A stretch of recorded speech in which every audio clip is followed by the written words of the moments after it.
ಹಳೆ ಬೇರು ಹೊಸ ಚಿಗುರು ಕೂಡಿರಲು ಮರ ಸೊಬಗು. ವಾಹ್, ಎಷ್ಟು ಸೊಗಸಾಗಿದೆ ಈ ಮಾತು. ಹಳೆ ಬೇರಿಗೆ ಹೊಸ ಚಿಗುರು ಮೂಡುವ ಸಮಯ.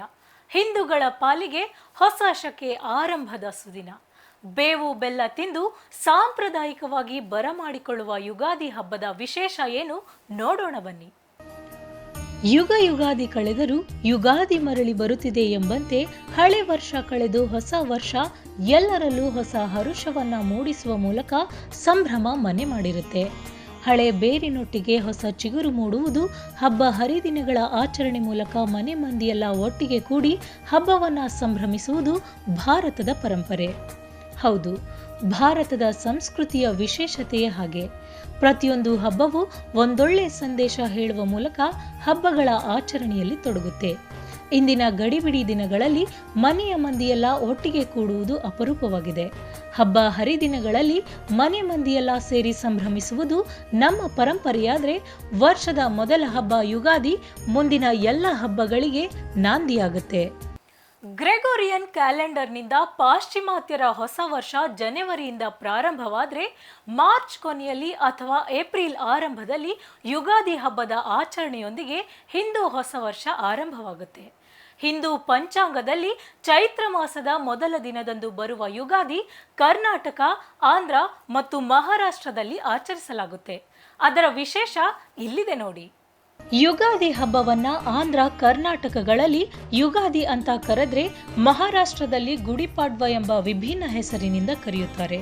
ಪೌರಾಣಿಕ ಹಿನ್ನೆಲೆ ಹೊಂದಿದ ಯುಗಾದಿ, ಶ್ರೀರಾಮಚಂದ್ರನು ರಾವಣನ ಮೇಲೆ ಜಯ ಸಾಧಿಸಿ ಸೀತಾಮಾತೆಯ ಕಷ್ಟದ ದಿನಗಳನ್ನೆಲ್ಲ ಕಳೆದು ಲಕ್ಷ್ಮಣನೊಂದಿಗೆ ಸಂತೋಷದಿಂದ ಅಯೋಧ್ಯೆಗೆ ಬಂದ ದಿನವಂತೆ. ಸೋಮಕಾಸುರ ಎಂಬ ರಾಕ್ಷಸನು ವೇದಗಳನ್ನ ಚಾಪಿಯಂತೆ ಸುತ್ತಿ ಕದ್ದೊಯ್ದು ಸಾಗರದ ಆಳದಲ್ಲಿ ಮುಚ್ಚಿಟ್ಟಿದ್ದರಿಂದ ಮಹಾವಿಷ್ಣು ತನ್ನ ಮತ್ಸ್ಯಾವತಾರದಲ್ಲಿ ಹೋಗಿ ಆ ವೇದಗಳನ್ನ ತಂದು ಬ್ರಹ್ಮನಿಗೆ ಕೊಟ್ಟನಂತೆ. ಆಗ ಬ್ರಹ್ಮಾಂಡದ ಸೃಷ್ಟಿಕರ್ತನಾದ ಬ್ರಹ್ಮನು ಈ ಮಂಗಳಕರ ದಿನದಂದು ಸೃಷ್ಟಿ ಪ್ರಕ್ರಿಯೆಯನ್ನ ಪ್ರಾರಂಭಿಸಿದನು ಎಂಬ ನಂಬಿಕೆ ಇದೆ. ಇನ್ನು ಕಾಲಮಾನ ತಿಳಿಯಲು ಬ್ರಹ್ಮನು ನಮಗೆ ಪಂಚಾಂಗ ಮಾಡಿಕೊಟ್ಟ ದಿನವೇ ಯುಗಾದಿಯಾಗಿದೆ.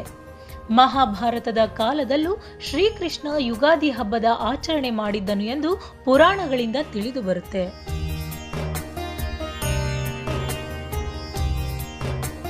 ಯುಗಾದಿ ಅಂದ್ರೆ ಯುಗದ ಆದಿ. ಈ ದಿನ ಮನೆಯ ಅಂಗಳ ಬಣ್ಣ ಬಣ್ಣದ ರಂಗೋಲಿಗಳಿಂದ ಝಗಮಗಿಸುತ್ತಿದ್ರೆ, ಮನೆಯ ಬಾಗಿಲು ಮಾವಿನ ತಳಿರು ತೋರಣಗಳಿಂದ ಸಿಂಗಾರಗೊಂಡಿರುತ್ತೆ. ಎಣ್ಣೆ ಸ್ನಾನ ಮಾಡಿ ಹೊಸ ಬಟ್ಟೆ ಹಾಕಿ ದೇವಾಲಯಗಳಿಗೆ ಭೇಟಿ ನೀಡುತ್ತಾರೆ. ಬೇವು ಬೆಲ್ಲದ ಮಿಶ್ರಣವನ್ನ ಮನೆಯ ಮಂದಿಗೆಲ್ಲ ಹಂಚುವ ಮೂಲಕ ಹೋಳಿಗೆ, ಪುಳಿಯೋಗರೆ, ಪಚ್ಚಡಿ ಮತ್ತು ಶಾವಿಗೆ ಊಟ ಮಾಡುವುದು ಯುಗಾದಿ ಹಬ್ಬದ ವಿಶೇಷವಾಗಿದೆ. ವೀಕ್ಷಕರೇ, ನೋಡಿದ್ರಲ್ಲ ಯುಗಾದಿ ಹಬ್ಬದ ವಿಶೇಷತೆ ಏನು ಅಂತ. ಒನ್ ಕನ್ನಡ ನ್ಯೂಸ್ ಬಳಗದಿಂದ ನಿಮಗೂ ನಿಮ್ಮ ಕುಟುಂಬಕ್ಕೂ ಹೊಸ ಸಂವತ್ಸರದ ಹಾರ್ದಿಕ ಶುಭಾಶಯಗಳು. ಈ ಯುಗಾದಿ ನಿಮ್ಮ ಬಾಳಲ್ಲಿ ಸಿಹಿ ಕಹಿಯ ಮಿಶ್ರಣದಲ್ಲಿ ಸಿಹಿಯೇ ಸಿಂಹಪಾಲಾಗಿರಲಿ ಎಂದು ಆಶಿಸುತ್ತೇವೆ.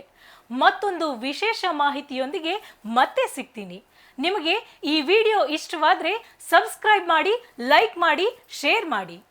ವಸಂತ ಕಾಲದ ಆಗಮನವನ್ನ ಸೂಚಿಸುವ ಯುಗಾದಿ ಹೊಸ ಜೀವನ ಮತ್ತು ಹೊಸ ಆರಂಭಕ್ಕೆ ಮುನ್ನುಡಿಯಾಗಿರುತ್ತೆ. ಬೇವು ಬೆಲ್ಲದ ಸಿಹಿ ಕಹಿಗಳ ಮಿಶ್ರಣದಂತೆ ಜೀವನದ ಸುಖ ದುಃಖಗಳನ್ನ ಸಮಾನವಾಗಿ ಸ್ವೀಕರಿಸಬೇಕು ಅನ್ನೋ ಸಂದೇಶವನ್ನ ತಿಳಿಸುತ್ತೆ.